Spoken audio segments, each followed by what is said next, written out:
Everyone, welcome back to the Passive Buddies podcast. And today we are talking about how to light the spark to achieve your money goals. And as you always, I am here with my co-host, Brandon Duff. How are you? I am doing amazing. How are you doing, man?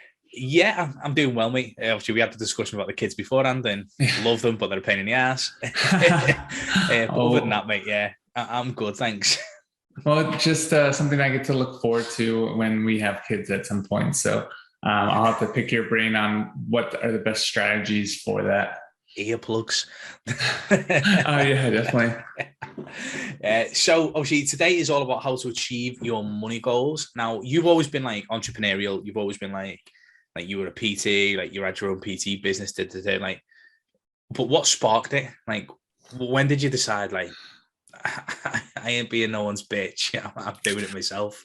Well, it's funny because I did like customer service as a kid growing up, like 16. And then I was like, man, I don't want to be behind a desk. Like, that sounds like the most miserable job, is to be behind a desk and work all day at a desk. And so like, I'll be a personal trainer. And so because I've always played sports, I dated this girl who was like, you should look into personal training, footballs and rugby, wrestled, a whole nine. And so I was like, that sounds like a good idea. So I got my certification, and from there I just became a personal trainer. And I didn't really think of it as a way to make money. I more of a thought of it as a way to, like, it was something fun to do it to make money in. And so that's kind of been always my goal, is to do something that I'm interested in and make money from. And that's like always the thing that I end up doing, like from real estate to software development to, creating internet magic money. So all sorts of cool things. What about you? Like, you've always been, from my understanding, an entrepreneur, but I mean, I don't know you way back when. Have you always had this spark to do something you love, or to more just trying to create as much money as possible? Do you know what, like, it's probably hit me around about, I'd say about 13ish. I started like I'd recently got offered trials at Liverpool as a goalkeeper, and something happened with like the scout moving on, whatever. It never sort of materialized. So I thought I wasn't good enough. So I jumped into coaching. And I was coaching kids at 13 years old, like obviously soccer, football, depending on what you want to like call it. And from there, I was like, well, I just started charging people. Like, I was like, all right, like, bring your kid, and obviously like give me £2 or £2 at the time. And obviously like it built up and built up. I was like, I'm making money at this. I was like, I just didn't, like, because I loved football, I found a way to like sort of make some cash. I was like 13, 14, making money just by coaching other kids. Yeah, that's awesome. Then it spanned into school, and I was like, because the like school cafeteria, canteen, awful. So I used to make money by hopping the fence, like jumping over the fence and running to the local sort of chip shop, and then coming back. Oh, that's awesome. So it was just sort of within me. It was like finding different random little opportunities. And it's just been like that for ages. And it wasn't really like I come away from it because I had sort of like a mini meltdown at 22, and I was like, I'm going to be a dad soon. I was like, and Mrs. wasn't pregnant. I just knew I was going to be a dad. And I was like, something inside me was like, you need to get your crap sorted. I was like, because I just had my own sports development company at that point, like between, I think, 20 and 22. So I was making money. I was like, but it wasn't great. So I ran into corporate. And started making like decent money. So sort of forgot about like the spark of making money. And a month later, she was pregnant. Oh, wow. You had like, not telepathy, but you had like this foreshadowing of it that was going to happen. Yeah, pretty much. And then so I ran into there, and I sort of like lost my entrepreneurial way for a little bit. And that spark of like, right, moving something here, solving that problem and doing that. And then thankfully I found it again. But yeah, having that sort of like that spark to, like, when I was younger, it was there, but like the motivations were always different. And it's only as you grow up and go through life, like your motivations to do something changes, doesn't it? I think that's where the spark comes from, doesn't it? It's like they always say like your why, don't they? It's like, Yeah. what is the reason? Yeah, I think it's super important. Like you need to kind of figure out why you need to accomplish something, how much you need to accomplish something, what you like your lifestyle is going to be like. So you kind of have to visualize all of that. I think a really good book is The Miracle Morning. And I think we'll talk about that later in a different series. But I think that having some kind of why to wake up, and actually have a perfect analogy. I heard of this kind of few days, like maybe a week ago. And it was like, if I gave you $1 million, like, how would your life be? Would it be like amazing? Would you have a worry in the world? Like, how would you feel if I handed you $1 million? Like, would anyone get in your way or cause you to have a bad day? Oh, was that an actual question? Like, Yeah, if you give me $1 million? Yeah, if I gave you $1 million, like, how would your day be like? Well, the morning you give it me, mate, I think I'd be pretty buzzing. Yeah, like no one could bother you, right? You'd be like just ecstatic. Yeah, you'd be buzzing when you'd be like made up. Someone goes, "Hey, there you go. Here's a cash, like a case full of cash. Right. Go and enjoy yourself." Exactly. But what if I give you $10 million? Like, how would you feel?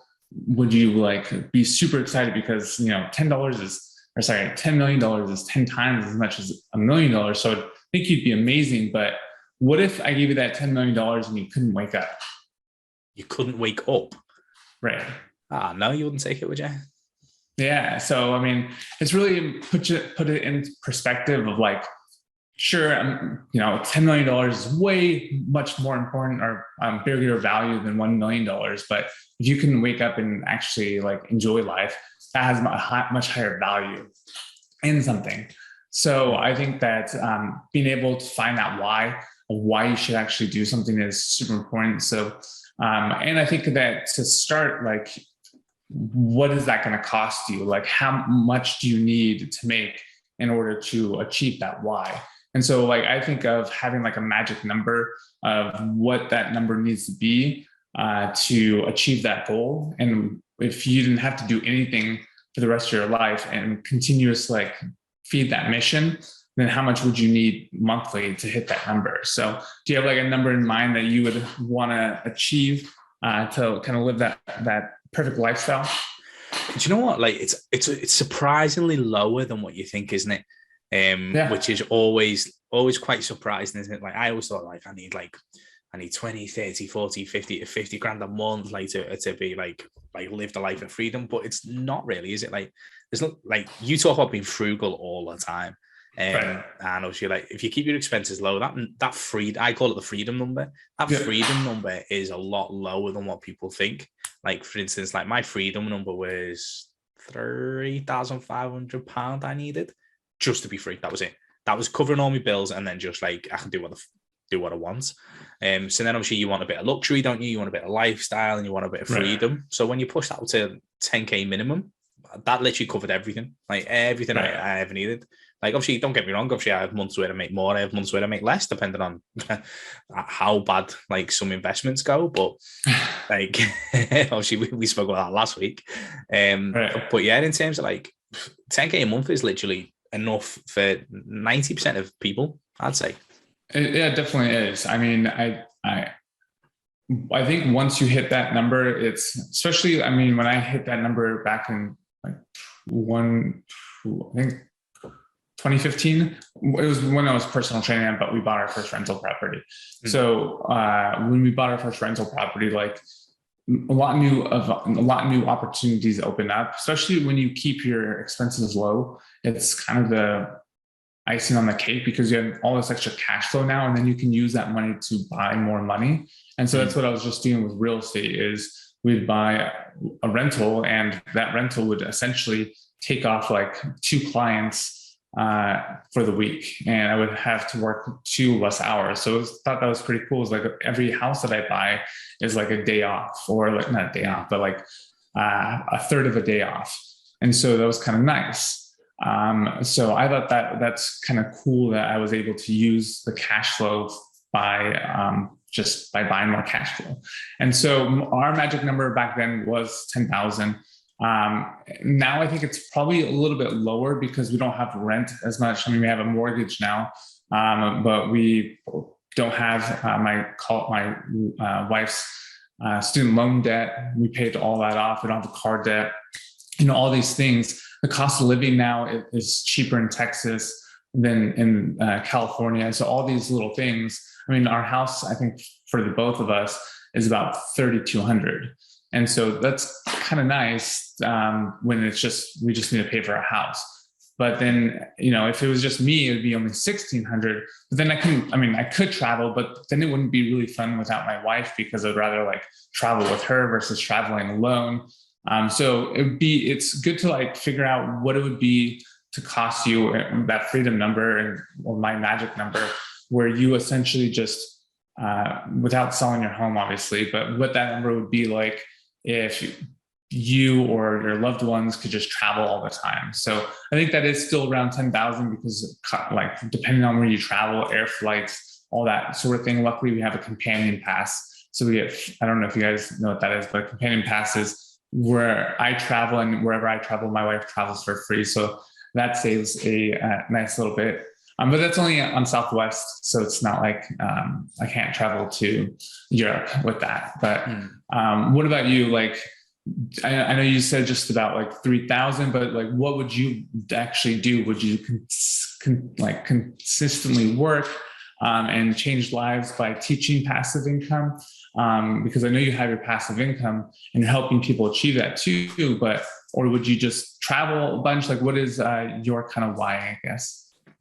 So my first one was always like to make sure I'm home. Like that was the big thing, because like obviously I think I've spoke about it in different podcasts. Like my dad was never home. Like he was always working. Like he was always working away, like 2, 3, 4 hours away, or he'd be working nights, or he'd be working over weekends. So like getting to see him was like, although we were obviously, it's not like he'd left. He was just never there, if that makes sense. So when I had kids, it was like, I'm not doing that. I was like, you can take a hike. I was like, there's no way in hell I'm traveling all around the country and not watching my kids grow up. Right. So that was my big why. And then I achieved that. Like, obviously, I'm home all the time, probably a little bit more than the missus likes.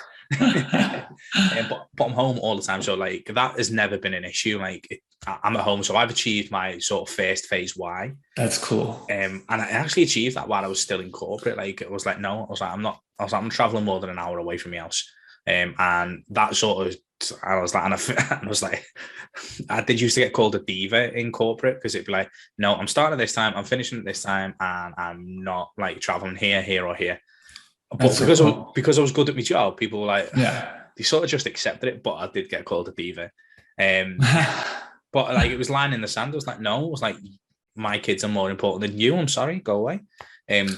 So I achieved that, and then it was a case of, but I was on really, really good money, and it still wasn't enough because I had to report to someone.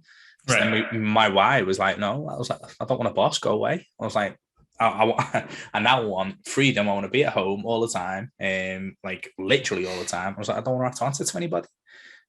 But people were like, but you earn really, really good money. I was like, yeah, I know. I was like, so it then doesn't become about the money anymore. And I thought that was really interesting when I got there. It was like, it wasn't about the money. It was about the lifestyle. And like, obviously what you're happy with as a lifestyle. Don't get me wrong. I don't like living in England. Obviously there's a fair few restrictions out there to move. One being my missus. Even though she wants to move, she only wants to move to certain countries, which I'm not a fan of. United States. I say that, but there's a few issues over there that she doesn't like. Which kills me off, because that was my face. I was like, basically everyone I talk to, like everyone I deal with, like all me 90% of my students are over there. I was like, let's just go there. She was like, no. I was like, great, okay. So she wants to go like New Zealand, which is completely the other way. Yeah, which I don't mind, but I want to be wearing my shorts all year round. Right. But we massively digress. Yeah, definitely. Well, it's funny because I was kind of the complete opposite if you think about it, because when I was a trainer, I created a nice little desk job for myself, and I was making a lot of money, but I wasn't really working for myself in a sense, because all my clients were my bosses. And I had to show up at 3 a.m., 4 a.m. for them to train. And the reason why I got online was to do exactly what you were doing, was to be a stay-at-home dad and be able to stay at home and be there for my kids. When I switched from being a personal trainer to working from home, is so that I can achieve what you had already achieved. We don't have kids yet, but we're still, that's next on the to-do list. So it's really exciting. So I'm one step. Sorry, I'm gonna have to jump in. I was like, is it really exciting the fact that you're gonna have kids, or you get to practice having kids? I think both. I mean, you say they're the most like fun joy of your life. So I think that's really cool, because one, you get to experience making them, but then two, you actually get to enjoy see them grow up. Yeah, it's fair. Although I've had a really rough night, yeah, they are boss 90% of the times, but they do cause you headaches, literal headaches. So see, like when you go back to the whole spark of things, like one of my big ones is like I've always been a coach. Obviously, you've seen like from 13 years old, like I've been coaching. I was like 9 times out of 10, I was the captain before that. So it's always been within me to like help people and like help them sort of get to the next level, like, and that sort of has been a big thing. So every time like I've tried to move away from that or like go and do something else, like obviously I've got the agency. I don't get me wrong, the agency does well, but I don't like dealing with, ironically, I don't like dealing with clients. Now, if any of my clients are listening, I'm sorry, but you might be a pain in the ass. It might be you. Yeah. I just don't like dealing with clients, but I love dealing with students, which technically are clients, but they're not, because it's the mindset behind it. And when you get like those voice notes from clients, like, oh my God, Brian, it's happened. You've done it. I've made X amount, or like, there's, apart from me kids, there's nothing better. Like there is nothing better to sort of like, so when you come to Spark, you have to love what you do. You have to like really enjoy it. And I love going on podcasts. Obviously, I love like doing this. I love jumping on YouTube. Like all of that surrounds helping support people and helping them make sure they didn't experience, or their kids don't experience, what I had to experience. So then when you look at that, it's even further. It's like, I'm trying to help as many parents as possible stay at home so they can be there, so they don't miss school plays and they don't miss football games and stuff like that. And I think in terms of that, it's really obviously the why, the spark is really like quite strong, but that's come from obviously my own personal experiences. I have a feeling that didn't answer your question. No, definitely. I think we went over having that motivation and having that kind of something that resonates with you and how to grow your business. And this is kind of that same thing, where if you don't have a reason why, or some kind of motivation, and not even something that's stronger than motivation, because kind of motivation is the thing that keeps you going forward, but you also need to have like that internal spark that drives you every single day. And it's going to last longer than those brief hints of adrenaline that gets you moving for, the start of the day at 4 a.m. But the thing that keeps you pushing day after day, overcoming the adversity. And for you, that's helping people achieve passive income so that their kids can be set, so they can stay home with their kids and enjoy that quality time and enjoy all that, I guess, that happiness with their family.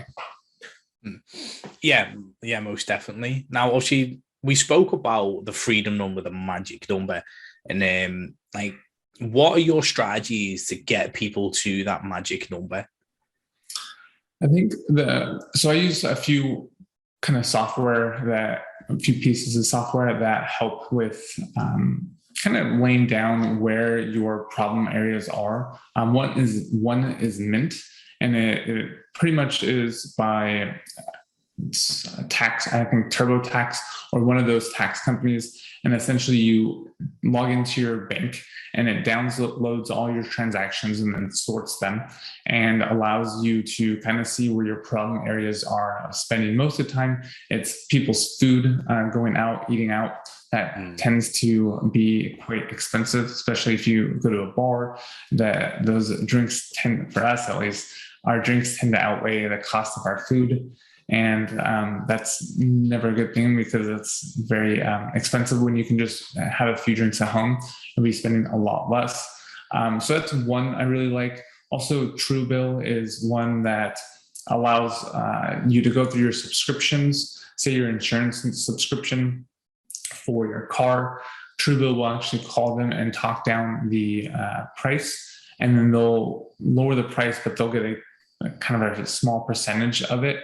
And so that one lowers your price on your monthly subscriptions, but they're getting paid because they have kind of talked down the price. So it's kind of a win-win-win for everyone. The insurance company gets to keep you as a customer, so it kind of works out for everyone. So it's like two easy ways to kind of check where your spending is by, one, getting reduced, and then two, seeing where your problem areas of spending are.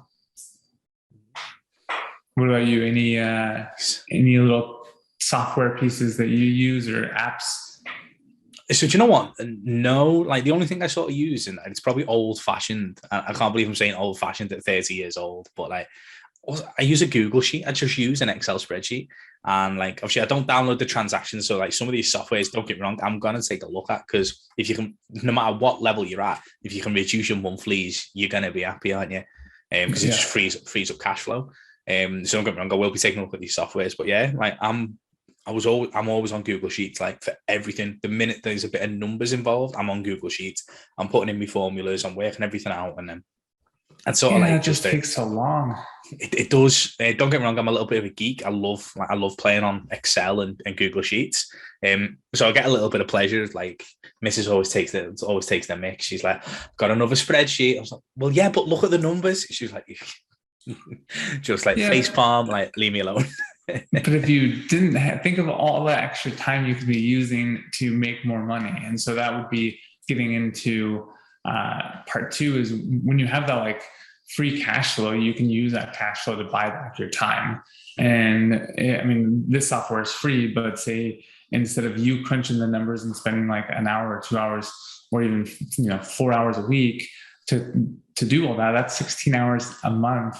That's like getting 2 days back in a sense of not doing numbers. Oh, so, 100%. Don't get me wrong. Like I've never used these softwares. Well, that doesn't mean I'm going to not start now that I know about them. Right. All day long, literally, they're sat in front of me. They're now on my whiteboard desk. Like the minute our podcast recording's done, it's like, right, let's go have a look at these, as you say, because time's your most important asset in it. You can't buy back the time you've wasted. You can only just try and improve your time management. Right. So yeah, I'll be looking at them, mate, 100%. Yeah. So like for me, just reducing those monthly not churn, but pretty much your what you need your expenses in general, overhead, your business expenses, all that. So once you have that extra cash flow, I typically just reinvest it. And it really depends on you. Do you feel, and you as like just anyone, do you feel that you want to take that money and reinvest it into your business, or do you buy cash flowing assets, or do you pay down debt? Typically, if I find that debt is one of the most kind of wasteful things, because it's constantly bleeding your cash flow month after month. So if you have a credit card that is a low payment, you can just pay that off really, really quickly and kind of steamroll or snowball your debt into paying off more debt, where essentially it's just one credit card is paid off, the extra cash flow is going towards the next credit card. We don't have any debt, but that's how I kind of started when I did have a lot of debt, because I was very bad with a credit card. I remember just buying a computer, a laptop with a credit card, and then I think it broke like right after the warranty, and I was like, well, I'm not paying for this. And then didn't realize that credit card companies will still charge you and ruin your credit. So I learned a fast lesson when I was very young to not mess with creditors. And so, yeah, it was not a good experience, but that's how I learned by effing up. And I mean, I'm guessing you have some tactics or strategies that you would use to help people hit their money goals. Yeah, and to be fair, obviously, like there's two ways of doing it, isn't it? There's like obviously saving as much as you can, or making more, and like obviously the two different strategies. Like for instance, like the Dave Ramsey strategy is basically save, save, save, save, save, isn't it?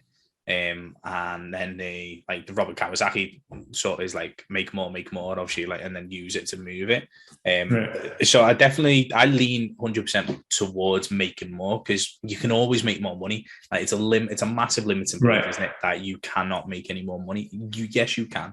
Like, and you'll be very surprised. Like, for instance, I know a couple of my friends. So they're not into this space or whatever. They're just like we met them through school and all that. But so his partner hasn't worked, obviously, because of the kids, etc. Now she sells like chocolate boxes and stuff, and she's making extra income. So like just by finding a random thing, and I mean, like, you can always make more money. You've just got to be willing to put in that effort, and then by making more, you can then obviously take that profit and obviously get rid of those debts, and then the cash flow obviously doubles, doesn't it?